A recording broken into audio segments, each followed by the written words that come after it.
তো দুনিয়ার টেনশন এবং পরকালের টেনশন সব দূর হয়ে যাবে যদি কেউ বেশি বেশি দরুদ পাঠ করে। এটা হাদিস থেকে বললাম। আর গোনা, আমল নামায় যে গোনাগুলো আছে এগুলো মিটে যাবে যদি কেউ বেশি বেশি দরুদ পাঠ করে। একজন সাহাবী রাসূল সাল্লাল্লাহু আলাইহি ওয়াসাল্লামকে বলেছিলেন, ইয়া রাসূলুল্লাহ, আমি আমার দোয়ার মধ্যে কতটুকু দরুদ পড়ব?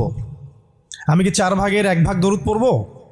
নবীজি বলেছেন সাল্লাল্লাহু আলাইহি ওয়াসাল্লাম, তুমি পড়তে পারো, চাইলে আরো বাড়াতে পারো, বাড়ালে তোমার জন্য উত্তম।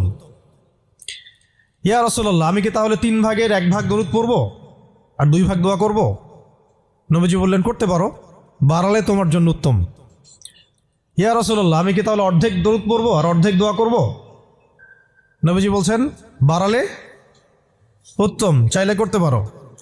ইয়া রাসূলুল্লাহ, আমি কি তাহলে আমার পুরো দোয়াটাই শুধু দরুদই পড়ব আপনার উপরে?